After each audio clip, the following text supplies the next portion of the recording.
Hello and welcome to another episode of Virtual Legality. I'm your host, Richard Hoeg, managing member of the Hoeg Law business law firm of Northville, Michigan, and it's E3 week. Maybe, a little bit, ostensibly. Digital E3.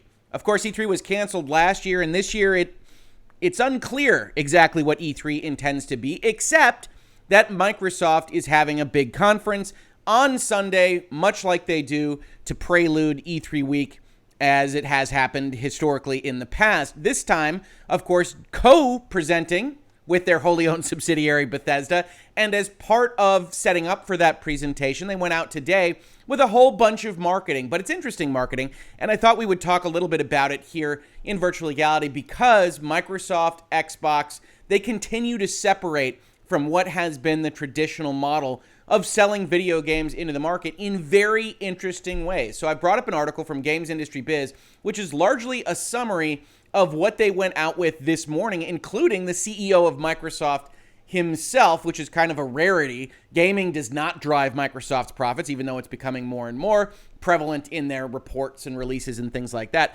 Windows, Enterprise, that's what runs Microsoft right now and into the foreseeable future. And yet they had the big guns that they brought out this morning.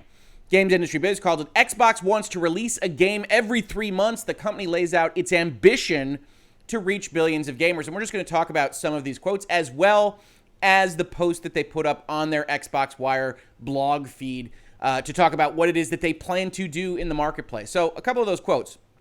In order to keep growing, we need to expand our audience beyond console to new demographics and geographies we haven't reached before, and provide meaningful value for that audience to choose to spend their money with us, said the Xbox Chief Financial Officer, Tim Stewart. So we're talking about dollars and cents here, but I think it's a good quote to open an article like this because they're talking about expanding what gaming is. And certainly some of the things we have seen from Sony, their primary competitor in the boxes under TV's video game business, is that they are also thinking about how to branch out in specific ways, suggesting, of course, that Xbox, Game Pass, Microsoft in and of itself has had some success in this particular market. We had moved away from our core focus on delivering the best gaming experience, so we needed to get that back on track and repair our relationship with our most important customers. Speaking, I think, here to, of course, 2013's TV. We're going to get your ESPN through your Xbox. We're not really going to talk about games. You've got Halo and Forza and Gears of War, and that's all you need. But they understood that that wasn't the direction that was going to ultimately see them through to success, and I think we knew that at the time. I think they knew that at the time or shortly thereafter. So they've been pushing and moving into this kind of software as a service, Game Pass sales model throughout the last couple of years, and certainly now in the new generation. One of the key elements, editorializing from the GamesIndustry Biz writer here, of this strategy involves going beyond the console, which is something the company has been doing by putting its games on PC and xCloud. Head of Xbox Game Studios, Matt Booty, said later in the briefing, you'll see us put more commitment and resources into bringing diverse voices into our games and into our teams.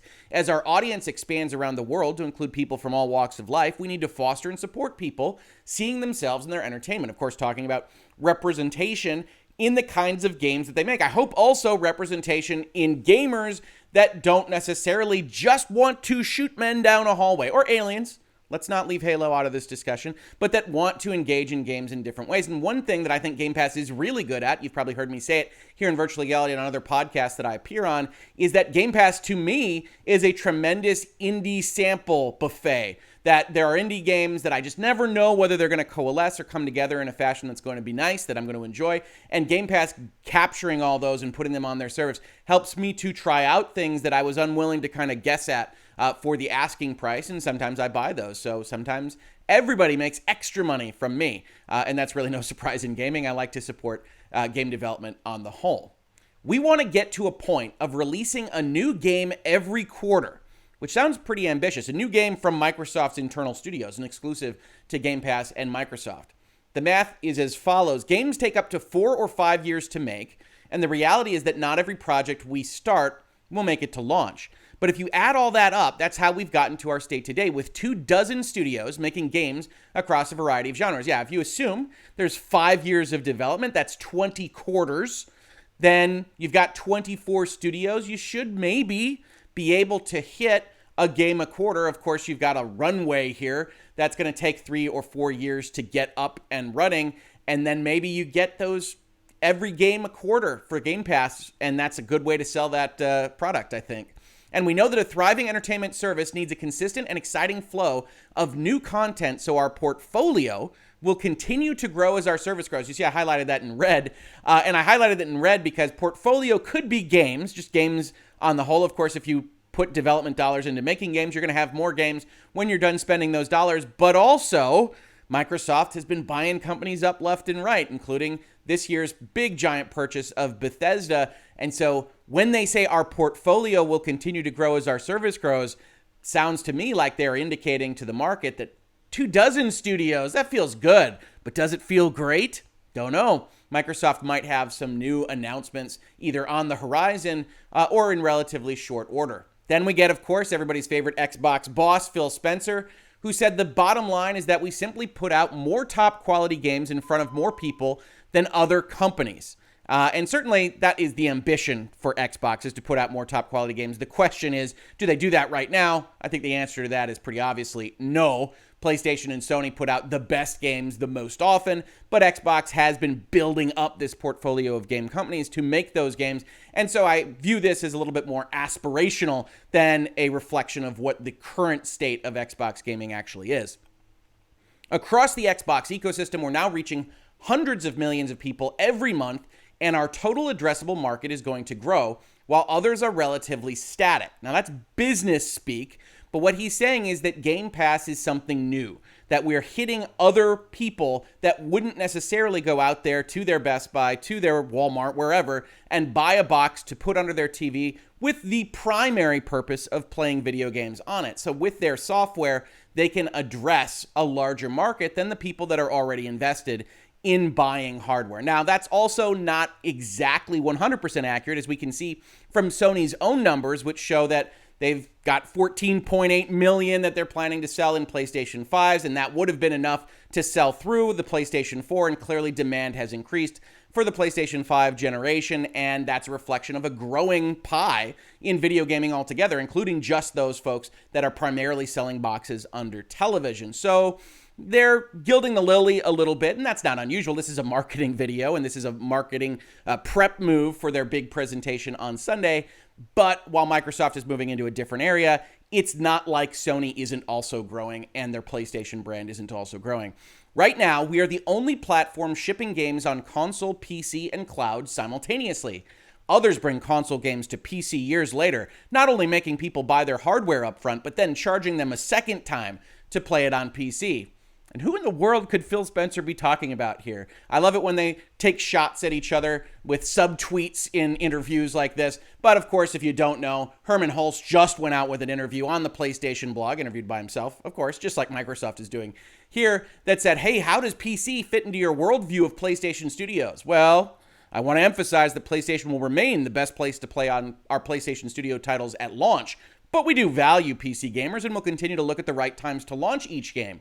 Ben Studio just released the PC version of Days Gone on May 18th, so that's about 2 years after the PS4 release. And of course, there's no kind of entitlement to play the PC version of Days Gone from your owning it on PlayStation 4, although Sony did upgrade Days Gone up to a PlayStation 5 60-frame release, so they did give a little something to the people that originally purchased it. But you can see writ large the difference in philosophy here. Phil Spencer wants credit for the fact that you buy something on Game Pass. Primarily, you get access to it with Ultimate on the PC, on the Xbox, if there's a PC version available, and you get all of those all in one pie, versus some others bringing them to consoles later to get some of that PC money. But if you want it on both places, you will have had to have bought the box under the television and the copy on the PC. So Microsoft continues to try to position itself as a more universal sales market participant than Sony, that is still operating in at least a quasi walled garden capacity as they continue to examine what PlayStation Now should be,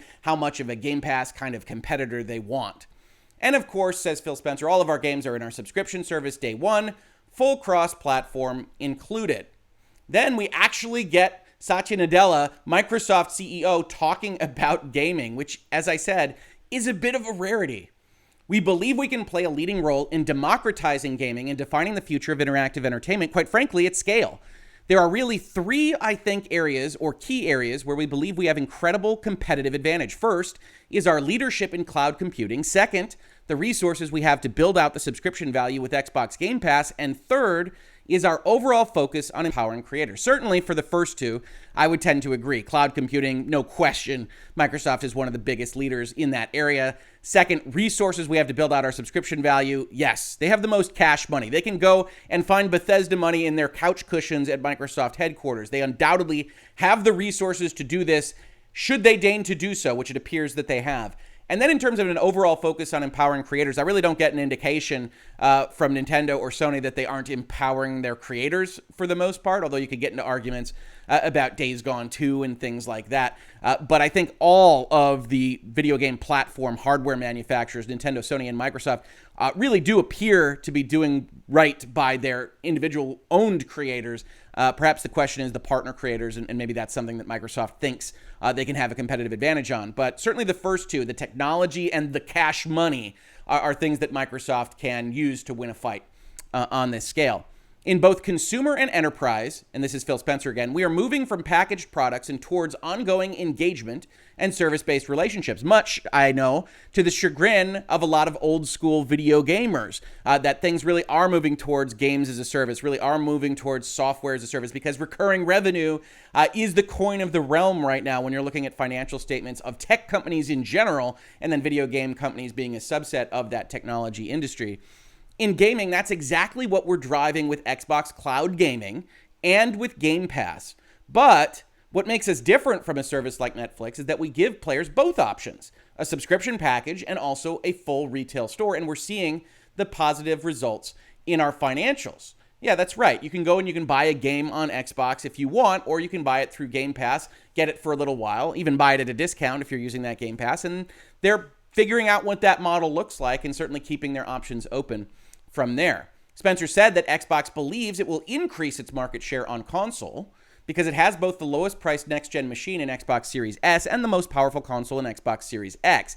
He also states that Game Pass is turning into a deciding factor in people choosing which console to buy. Now, more on that later, but one of the things that Microsoft always kinds of discounts on these kinds of conversations that I don't think the general market does, nor does the commentators like myself, is that when you offer something like Game Pass on things that aren't the console, whether it's PC or, as we will see as part of this video, elsewhere, that lowers the demand, the need for someone to purchase the console to get at those exclusives because they can play your games in a different environment. So there is less pressure, there is less requirement to buy into the Xbox marketplace than there is into the Sony one, because Sony really is trying to operate that walled garden. The reason Hermen Hulst comes out and says, "No, keep in mind, we're not going to put those games on PC for 2 years," is to try to show that there's still a value in buying a PlayStation 5 for yourself, or in that case, a PlayStation 4, with respect to Days Gone.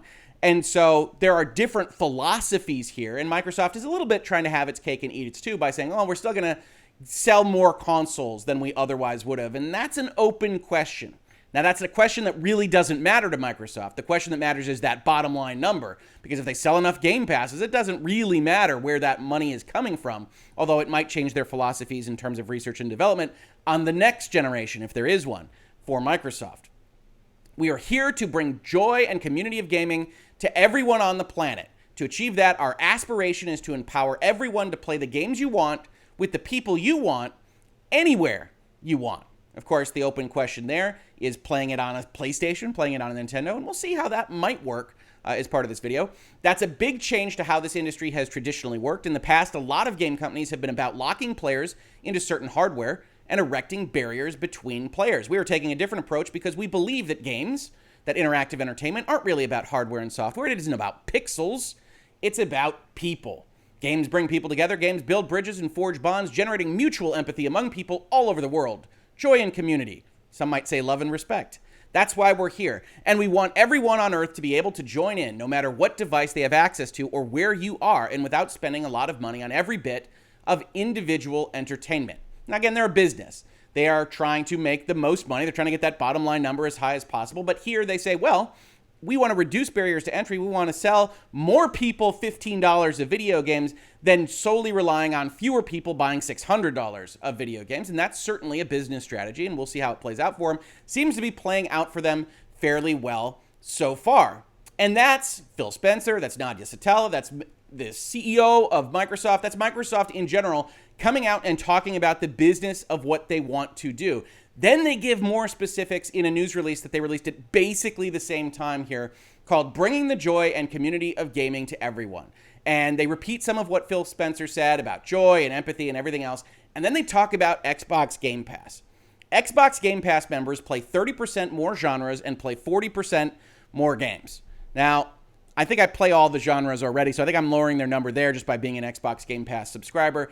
As for 40% more games, I don't know about that. Certainly not that number, but again, I'm on the far end of the bell curve for who's enjoying this industry as it stands. You also get something like members spend 50% more than non-members, which undoubtedly is true. They're not going to lie in a release like this, but it does cause a kind of chicken and egg question, right? Okay, so members in Game Pass Ultimate spend more, but is that because Game Pass is somehow helping them to spend more, or is it because the people like myself that already spend a lot on video games, that are already invested in this industry, are the ones that are most likely to purchase Game Pass? And I think that that's an ongoing question. And we'll see how it plays out. I've talked a lot in Virtual Legality and elsewhere about the fact that Game Pass is still very, very young. This model is really brand new in video games. And seeing exactly what Xbox has to pay out to its platform partners, whether they're satisfied with it, whether they're repeat customers on the Game Pass service, exactly whether or not Microsoft can recoup the investment that it's making in putting these games out there solely through Game Pass, where you can get those as exclusives and etc., is going to be an open question for a number of years yet. And so you get these kind of stats. You say, yeah, Game Pass doesn't appear to be blowing up their model. It's not destroying it. But whether or not it's an actual functional model, whether it's a boat that can float and not just take on water, is still a question, as much as so many people like it right now. Then we get to the big stuff. And we saw this kind of hinted at in the interviews we saw in GamesIndustry Biz, but it's significant.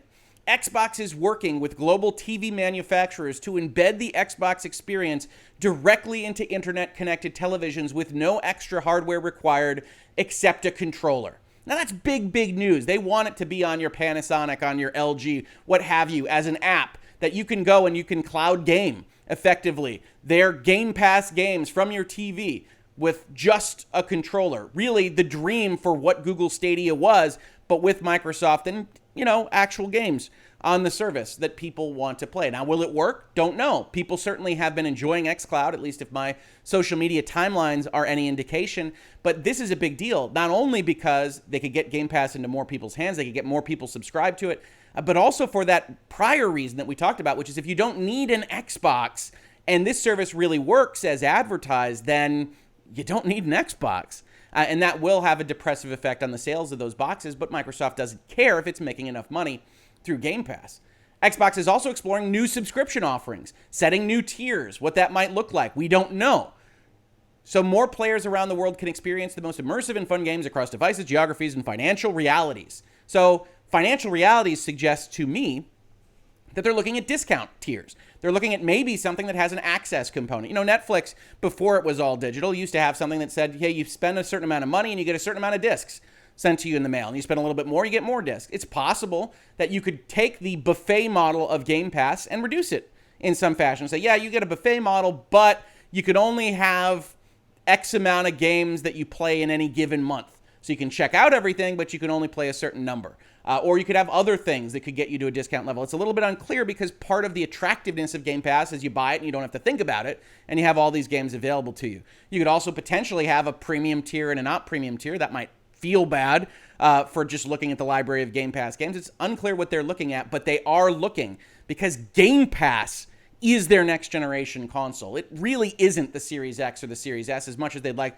to sell those because they spent the money developing them. Game Pass is what they're selling. And so they're looking to put it on TVs and toaster ovens and refrigerators. They're looking to have not just the current premium offering, but discount offerings. They're also looking to have new purchasing models for the boxes that could help you get into Game Pass. They've been working with telecommunications providers to use purchasing models like Xbox All Access. Hey, are you buying internet from someone? Maybe they can also sell you an Xbox for a couple of bucks extra a month for a few years, and then you have an Xbox, and then maybe you have Game Pass. And then maybe your telecommunications provider is happy because you're locked in with them for a few years. Xbox is also building its own streaming devices. Hey, you don't want to buy an Xbox? Well, you can get whatever the equivalent of a Microsoft Chromecast is. Slap it to the back of your TV that isn't a smart TV, because otherwise you'd have the app we're working on up here, and you can stream Game Pass just like somebody with one of those smart TVs.